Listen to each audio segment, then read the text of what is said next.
Você está ouvindo o programa A Bíblia em Foco, um programa da Igreja Batista Conservadora de Eunápolis, situada na Rua da Consolação, número 510, no bairro Pequi. Dias de culto, nos domingos, a partir das 18h30. Nas quartas-feiras, a partir das 19h. Que maravilha! Estamos de volta aí no nosso programa A Bíblia em Foco.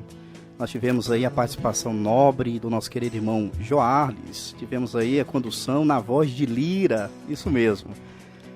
Querido Joarles, nós recebemos algumas mensagens aqui de alegria pelo testemunho que foi contado, viu? A sua experiência tocou o coração de alguns irmãos. Recebemos aqui algumas mensagens. Quero ler uma delas, foi enviada aqui pela minha querida esposa Jamile. Minha amada, um abraço para você aí. Aleluia. Ela diz o seguinte: louvado seja Deus.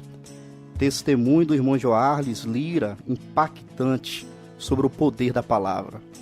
É a mais linda coisa de se ouvir, o poder da santa palavra de mudar vidas. Palavra de Deus. Essa palavra é muito pura, por isso teus servos a amam.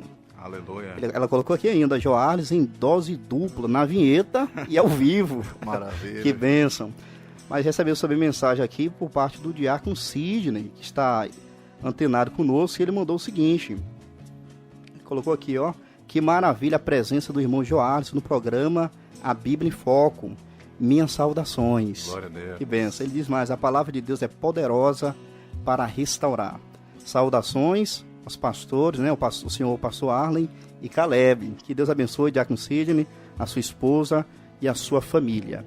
Caro ouvinte, nós iremos entrar agora na exposição da palavra de Deus.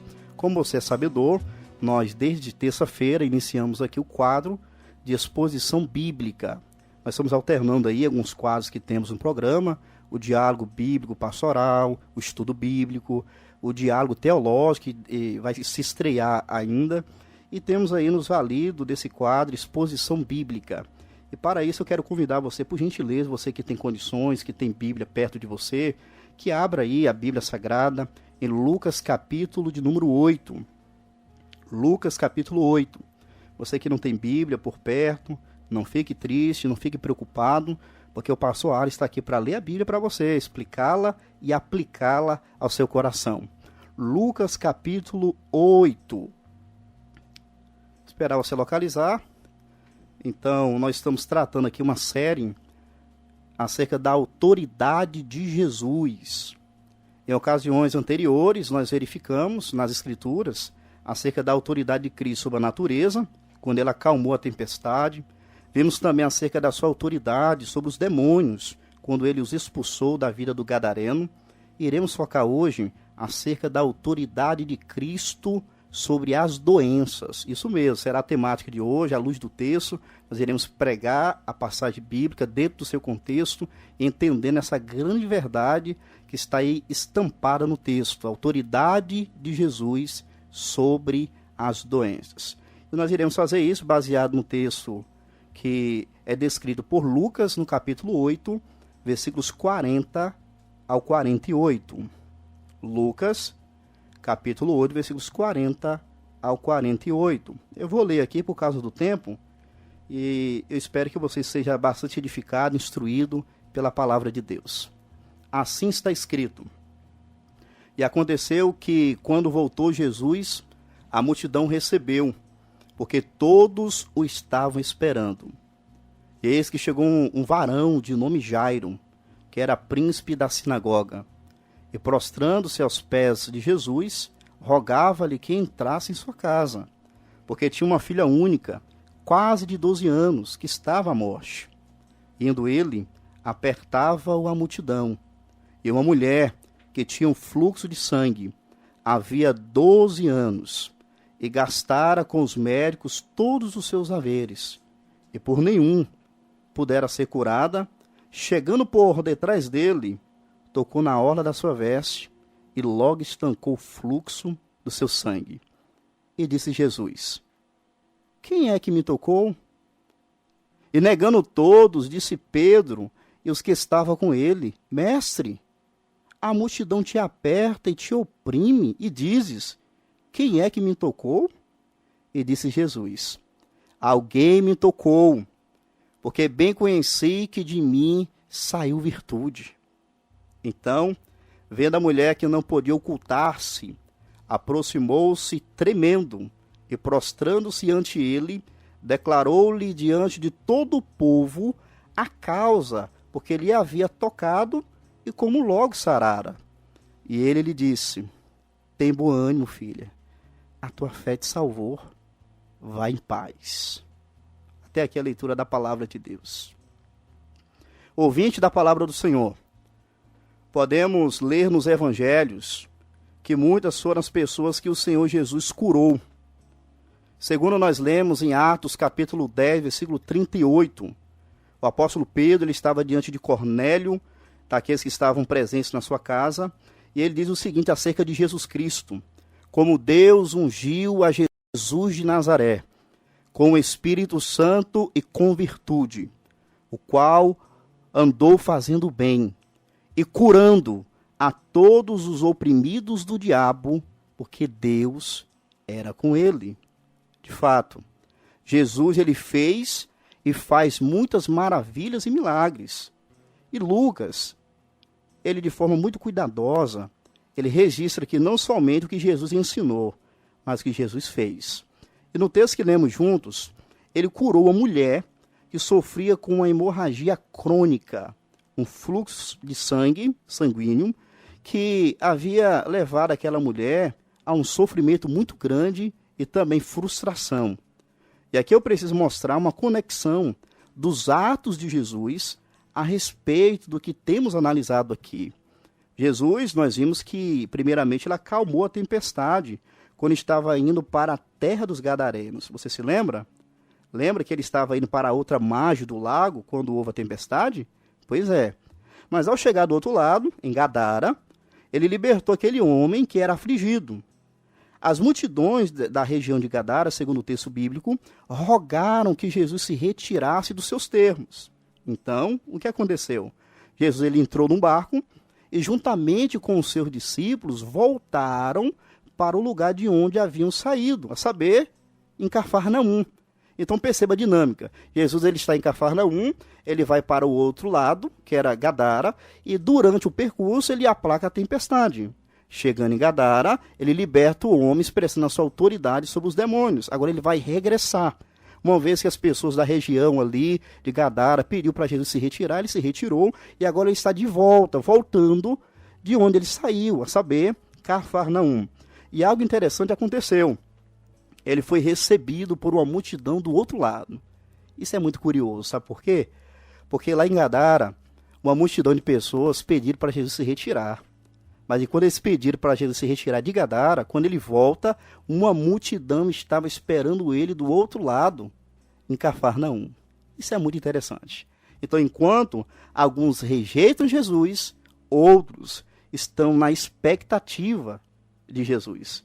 É verdade que boa parte dessa multidão que estava recebendo ele nesse momento, posteriormente acabou negando Jesus, fugindo, rejeitando, mas uma coisa é verdade, é que Jesus Cristo ele estava sendo aguardado por uma grande multidão.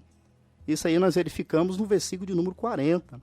Embora nós sabemos que mais tarde, como mencionado, ele vai ser rejeitado por muitos desses, mas o fato é, ele estava esperando Jesus.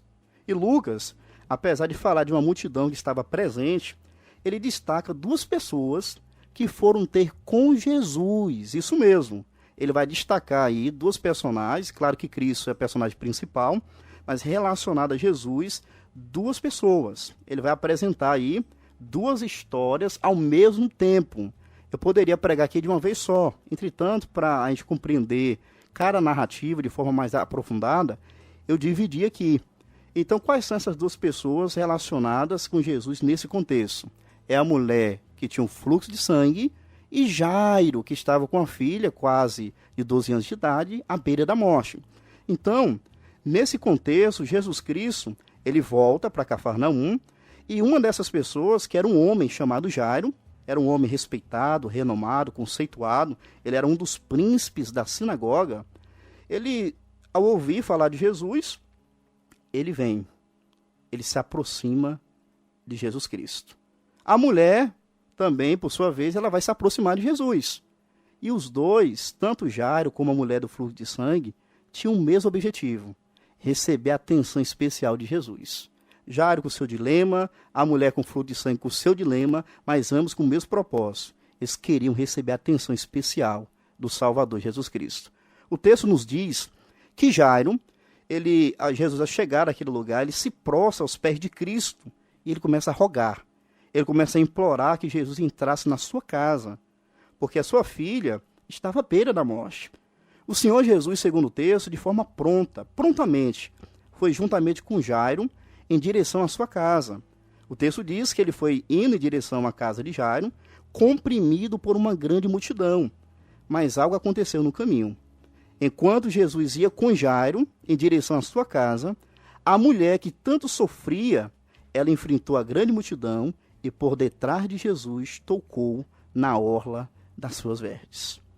Algumas informações que temos da situação daquela mulher encontramos no versículo 43 que diz: e uma mulher que tinha um fluxo de sangue havia 12 anos e gastara com os médicos todos os seus haveres e por nenhum pudera ser curada.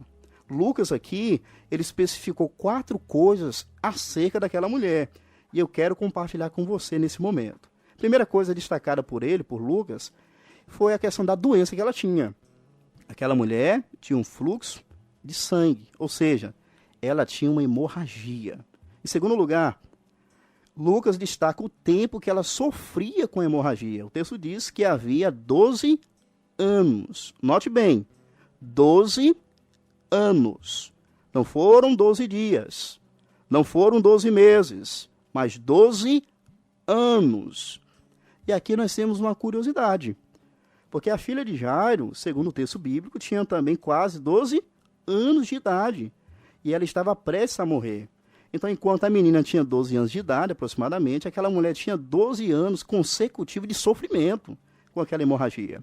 A terceira coisa que Lucas ressalta é que ela gastou tudo que tinha com os médicos. Isso mesmo, imagina aí uma pessoa doente, debilitada, e todo o recurso financeiro que ela tinha, ela gastando na tentativa de ser restaurada, de ter sua saúde restabelecida.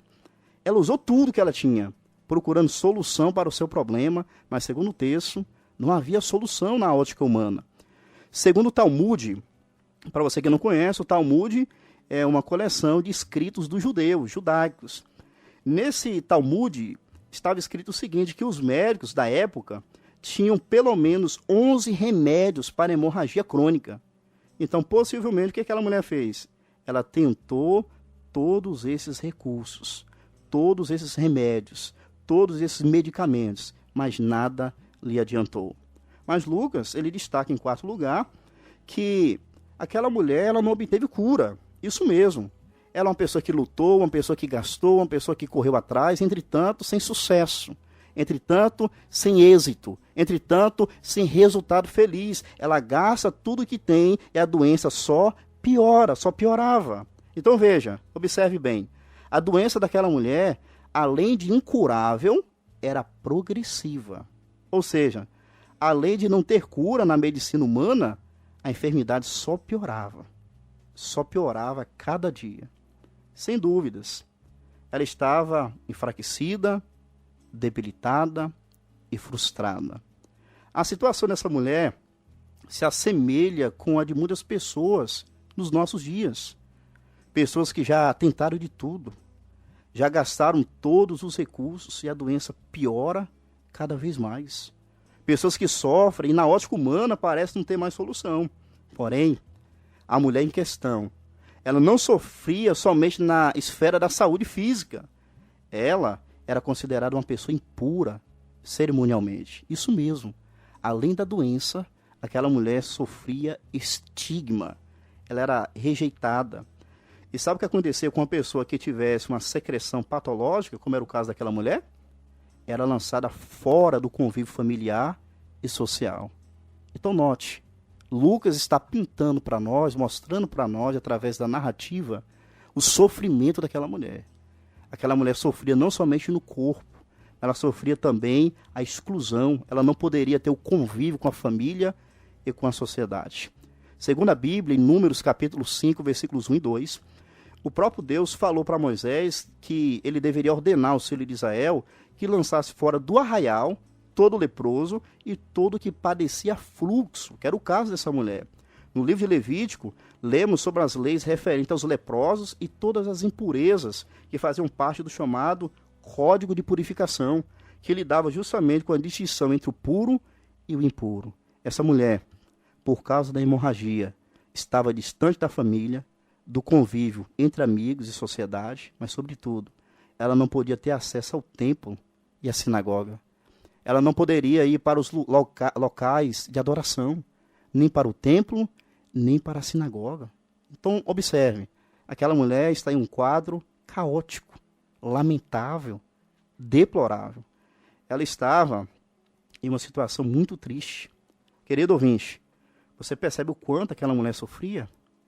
O quanto ela padecia? Só que uma coisa importante que ainda preciso destacar aqui é que o sofrimento dessa mulher fazia parte dos efeitos trágicos do pecado. Observe bem, eu não estou dizendo que o sofrimento dela era consequência direta de um pecado que ela cometeu, embora a Bíblia mostre que muitas pessoas adoeciam por causa da prática do pecado. Entretanto, o que estou tentando dizer para você é o seguinte, que só existem doenças, problemas no mundo, porque um dia o pecado entrou no mundo criado por Deus. Ouça com atenção, o pecado é a influência enfraquecedora e destrutiva. O pecado ele afetou a criação a ponto de existir tempestades, conforme nós vimos, que é uma anomalia.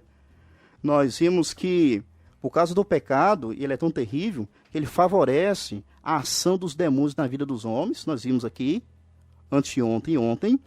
E como vimos até aqui, essa mulher ela está abalada, ela está sofrendo detrimento no corpo, no aspecto social e espiritual, porque um dia o pecado entrou no mundo. Sendo assim, observe bem, o maior problema daquela mulher não era a doença física, por mais terrível que era.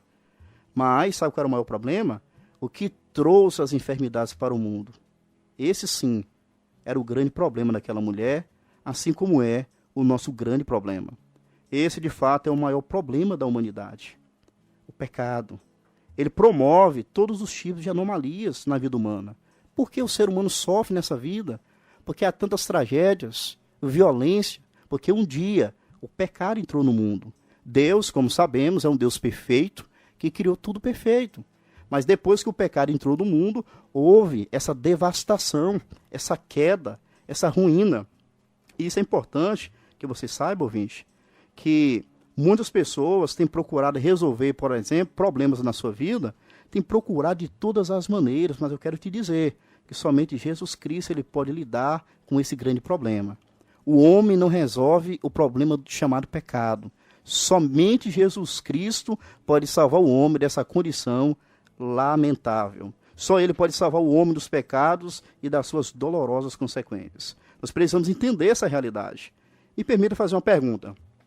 Você reconhece esse grande problema?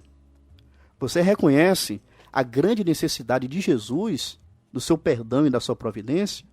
Você que me ouve nesse momento pode estar sofrendo na escravidão do pecado. Tem tentado de todas as maneiras se livrar do jugo opressor do pecado e não consegue. Os homens e os seus recursos não podem fazer nada pela sua vida. E a semelhança daquela mulher que piorava a cada dia, sua vida está indo de mal a pior.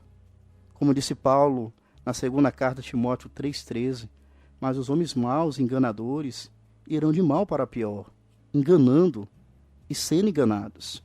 Você precisa entender que somente Jesus Cristo pode te salvar, te reconciliar com o Pai, te dar vida e vida com abundância.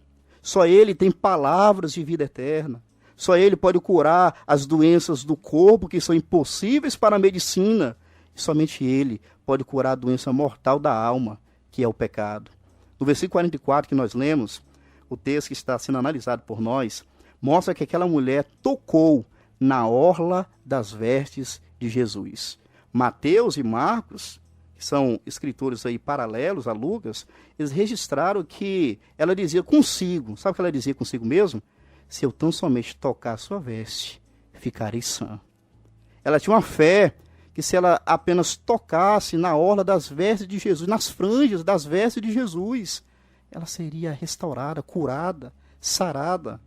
E o texto diz que tão logo ela tocou na orla das vestes de Cristo, estancou o fluxo do seu sangue. A cura que ela tentou durante muito tempo, por muitos médicos, ela alcançou de forma imediata no Senhor e Salvador Jesus Cristo. Note, Jesus Cristo, ele tem autoridade sobre as doenças. Jesus Cristo, ele tem autoridade sobre as enfermidades. Esse milagre também ele aponta justamente para a identidade e obra de Jesus. Porque o profeta Isaías, há muito tempo antes da vinda de Jesus, cerca de 700 anos antes da primeira vinda de Cristo, ele havia profetizado em Isaías 53:4. Verdadeiramente, ele tomou sobre si as nossas enfermidades e as nossas dores levou sobre si. E nós o reputamos por aflito, ferido de Deus e oprimido. Ele levou sobre si a nossa culpa. Na cruz, Jesus garantiu a purificação definitiva do seu povo. E um dia, ele vai colocar fim a todo o sofrimento que o pecado trouxe. Isso mesmo. Em Jesus Cristo, nós temos esperança não somente para a cura física hoje, mas nós temos a esperança da saúde eterna. Eu chamo a sua atenção para um detalhe sumamente importante. Que Jesus, ele faz o que o homem não pode fazer.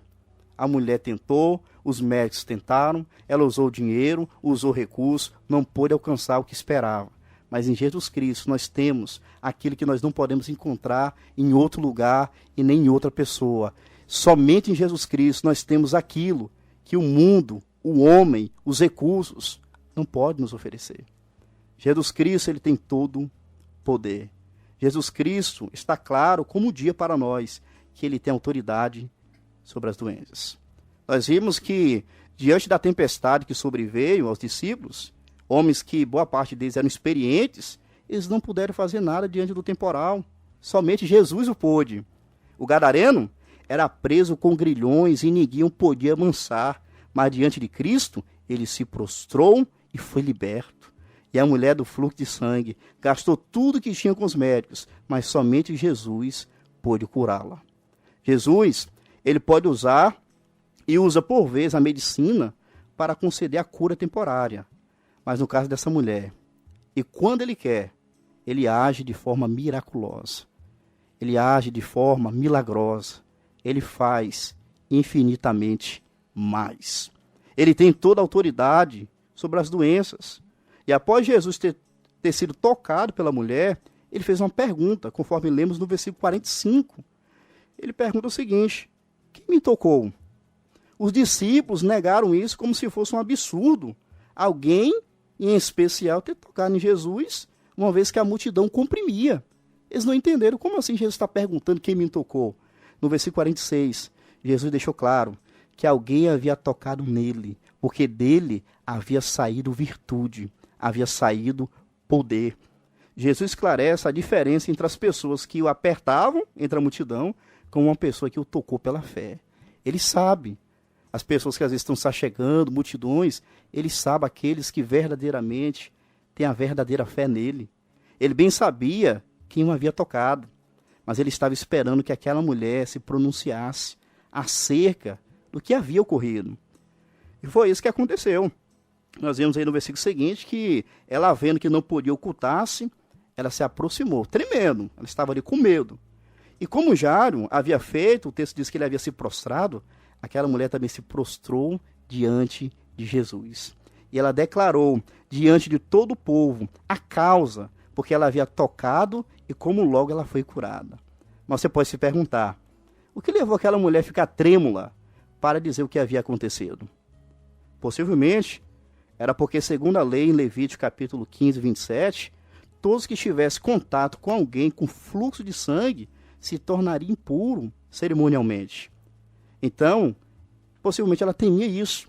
Uma vez que ela tocou na orla das vestes de Jesus, ela ficou preocupada.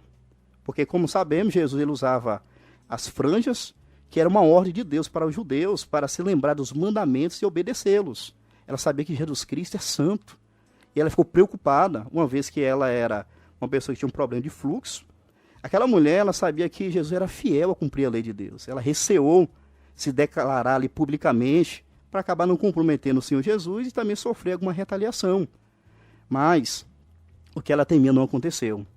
Jesus não se tornou impuro. Isso não pode acontecer. Em vez disso, ele a santificou. Ele purificou aquela mulher pelo seu poder. É isso que ele faz com aqueles que se aproximam dele mediante a fé. Aquele que tem um contato pessoal com Cristo por meio da fé alcança a purificação.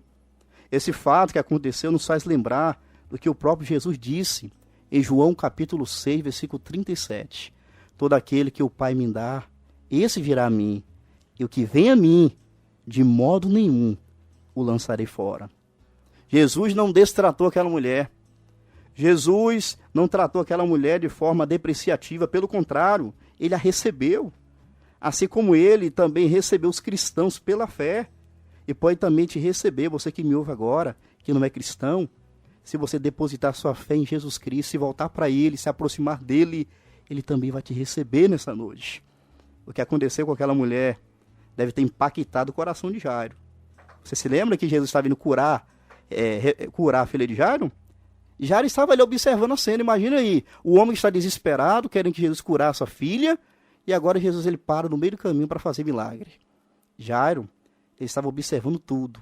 O procedimento da mulher, as palavras de Jesus, e ele poderia estar ali refletindo que, assim como aquela mulher confessou Jesus publicamente, ele deveria também confiar sua vida a Jesus.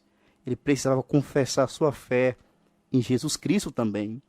Em Romanos capítulo 10, versículos 9 e 10, nós lemos, a saber, se com a tua boca confessares ao Senhor Jesus, e em teu coração creres que Deus o ressuscitou dos mortos, serás salvo, visto que com o coração se crê para a justiça, e com a boca se faz confissão para a salvação. Meu querido, Jesus restaurou aquela mulher, a presença de Deus, e também a sua vida familiar e social. Ela foi curada, purificada diante de Deus e diante de toda a multidão. A sua vida foi transformada naquele encontro com aquele que veio buscar e salvar o que se havia perdido. E note, Jesus disse a ela, no versículo 48, após a sua declaração, e ele lhe disse, tem bom ânimo, filha, a tua fé te salvou, vá em paz. Que palavras reconfortantes.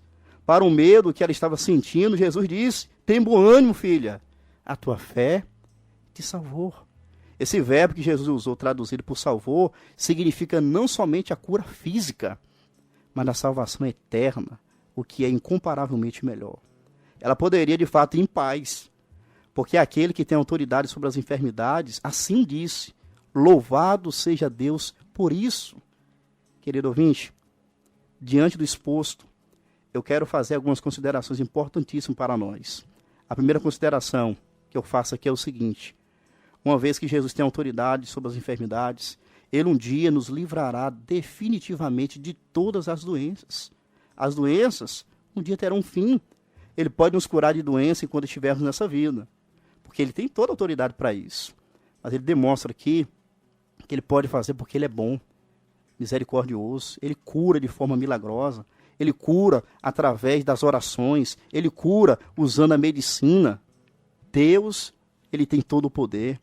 Mas precisamos entender o seguinte, que nem sempre o Senhor irá nos curar. Isso é importante saber. Há na Bíblia, por exemplo, Timóteo, 1 Timóteo 5, 23, Paulo, Deus usou ele para curar muitas pessoas, mas Timóteo, que era um pastor, ele tinha frequentes enfermidades e problemas estomacais. E ele não foi curado. Há na Bíblia também um homem chamado Trófimo, que Paulo diz que deixou ele em Mileto doente, segundo Timóteo 4, 20. Então note bem, Jesus Cristo ele tem toda a autoridade para curar agora, mas uma grande garantia que o povo de Deus deve se apoiar é que um dia, de forma definitiva, não haverá mais dor, não haverá mais enfermidade, não haverá mais doença, não haverá mais problema. Aquela mulher, ela foi curada do fluxo de sangue, mas chegou um dia que ela morreu. Mas ela recebeu, sabe o que? A vida eterna em Cristo Jesus. Sendo assim, aquela cura física passou, mas a salvação foi eterna. A Bíblia ensina que o corpo é mortal, ele envelhece, ele se deteriora. ele se enfraquece. Paulo diz em Filipenses 3:21 que o nosso corpo hoje ele é abatido, humilhado, mas nós receberemos quando Cristo voltar, os cristãos, um corpo incorruptível, um corpo segundo dele, um corpo glorioso. Quero dizer para você que não é cristão, que você precisa se reconciliar com Deus. Possa ser que você esteja doente fisicamente. Se Jesus quiser, ele pode te curar pela sua bondade. E nós aqui oramos por isso. Mas saiba que o que é mais importante é a salvação eterna. E você só pode desfrutar dessa vida eterna se crer em Jesus Cristo como seu único e suficiente Salvador. E quando Jesus voltar, para aqueles que estiverem unidos com ele, não haverá mais dor nem enfermidade. Lembre-se, Jesus tem autoridade sobre as doenças. Amém.